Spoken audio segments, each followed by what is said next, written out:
So the next thing, we're going on to the pivot table and then the charts. So inserting a pivot table, I think I have a poor network.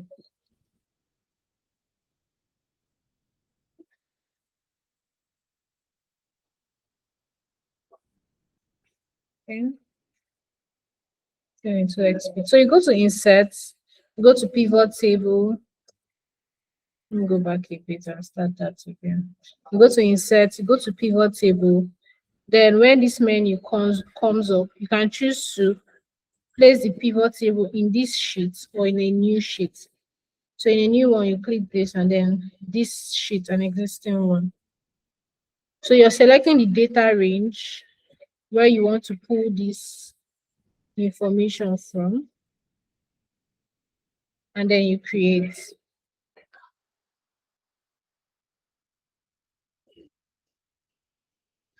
So this is the pivot table. So that's just basically it. Let's do that. So the first thing is highlighting everything. And you go to insert and you choose pivot table. Now, this pivot table is pulling data from MBBS. That's why this hyphen is here. And then we want it to go to a new sheet. So create. And this is your pivot table. So we're done with that. The next thing is filling that pivot table with data. So they've created that table. And we use the row and the values. So in this case, they used station name and the let's see what the other data was. They used station name, so they counted. They were counting. The purpose of this pivot table is to count how many times each station came up. So basically, what you do to fill in that data here, you go to rows and add station name, start station name, and then you go to values. So it goes, what it does is that it goes to the sheets, the MBBS sheets, and finds the column of start station name here and pulls the data from here and puts it in the rows. That's why it's called rows. Let's go back to the pivot table. So then we go to values and choose the same start station name, but this time it's summarized by counter. So that's what we typically use. So as you can see now, it has listed the station names and how many times they showed up. So that's it.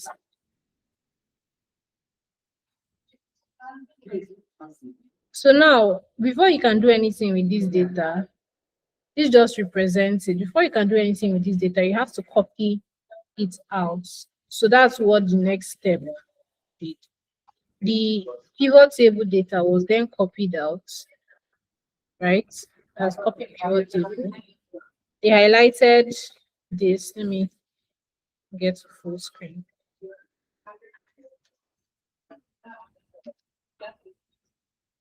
So they highlighted this area, copied it and put it in a new sheet, which is top pickup location. Now, there was an error initially, but when they copied everything, it eventually worked. So make sure you highlight both the station name and the counts. And you don't copy with the total. If you look at this now, let me see if I can go back to when it was at the bottom.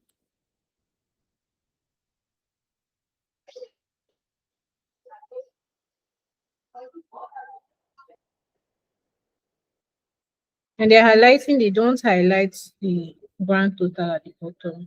So just make sure you do that. I think the network is poor. Can't really see. Let me go back to this copy pivot table data. Okay. So note when highlighting, right? And when it goes down, they don't copy this grand total, just the upper part. So that's basically it. You copy both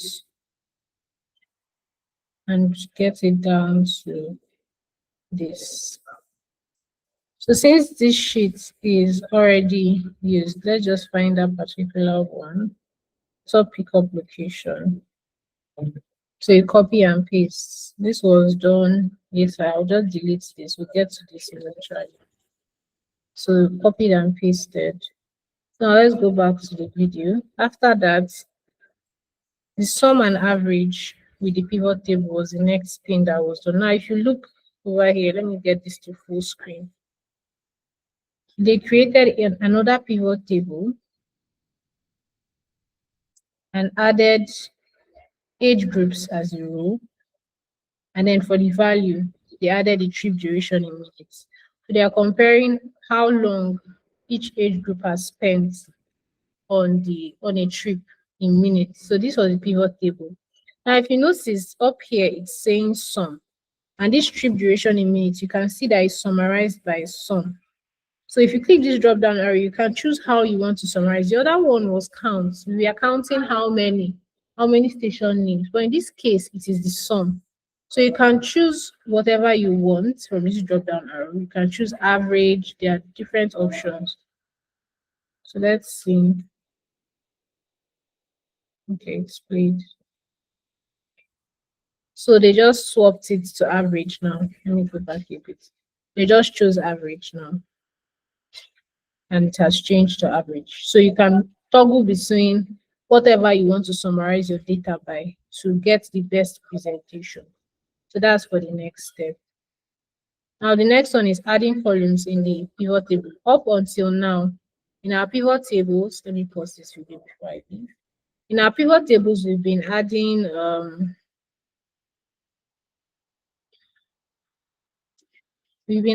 just rows. If you look here, let me cancel this. We've been adding just rows and values, and that's the simple form. But this time, you can add a column. It shows more data. Usually, when we add rows, you just add the rows and then add one column for the values. When you add columns, it adds another layer of information. So let's see how it was done here. So from this,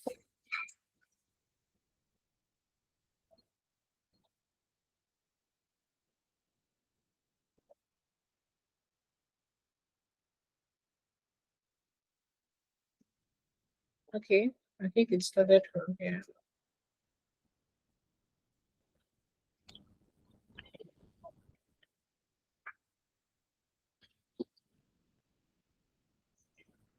Okay, so from here now, the columns are being added.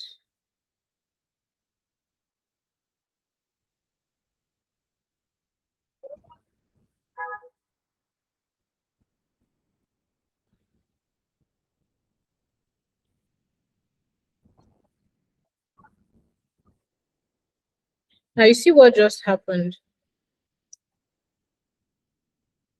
We added weekday to the rules. So you can see weekday here, Friday, Saturday, Sunday, all make up the rules.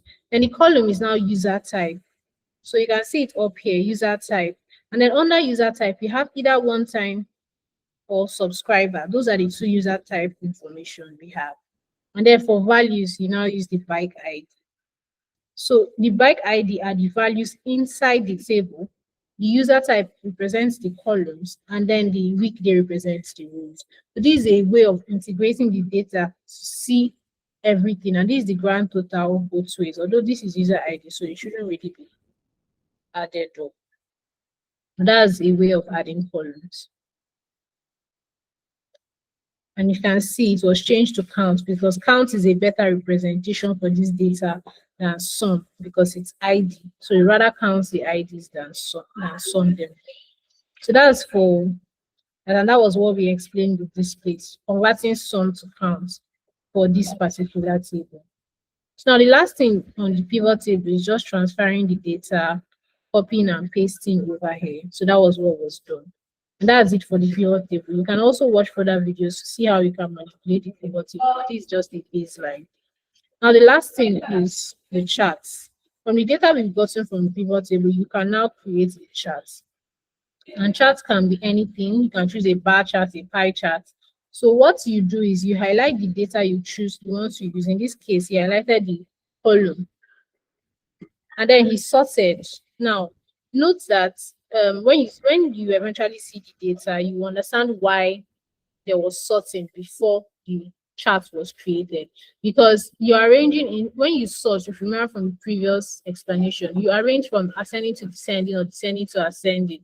So the graph eventually, if you're using a histogram or a bar chart or anything like that, it shows up in order, descending order or ascending order. So it's necessary to sort depending on the kind of data you have. So to sort, you highlight, then you go to data and choose sort range, advanced option. Let me go back. You choose sort range and come to advanced range sorting options. And from here, you go to oops.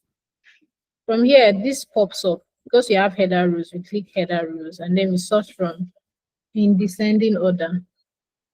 And this is it. So now we can create our charts. So I think the next step is the creation. So we go to insert, then click on charts. When you click on charts, you just bring this one comes up automatically, but you can change your chart options here. This is the chart editor, and you can play around with it to find the information you need. So we have line charts, bar charts, etc. Now you can see the options. You just change it to a histogram, and you can also edit the axis, both x and y axis. So now you see what I was saying. It's now in descending order because of the sorting we did before creating the charts. So that's it. Okay, in this case, it's changing to pie chart. You can see. So you can choose whichever chart you want in the chart editor. Then the next step is it's a similar thing, inserting another chart. So it's a repetition of the previous steps. You highlight, then you sort. Then after sorting, you insert the charts. Insert, go to charts, and then choose the charts you want. So 2 and 3 are simply a repetition of what was done. In this case, after inserting the chart, they further customized it. So after inserting, you picked the charts you wanted, then can go to, from setup, you can go to customize here to change any part of the chart. You can see all the options here. In this case, if you look at these charts, the y-axis, it goes from 0 to 4,000. And you notice that there is really nothing between 3,500 and 4,000. So in this chart, is editing the minimum and the maximum so that it can display the data very well. So that's why you change the maximum to 3.5. And if you see, there's now a change here is 3.5 and it goes so. So it just shows that you can customize your chart folder in the customize section of the chart editor. This is it for the PSM Excel class. I'm sure there's still a lot we can go through. You can do further. This is the end of that video. They can do further research. Just take each of these and make a YouTube search or something, and you can get your full information. And that's it from this. Thank you very much for your time, and have a wonderful day.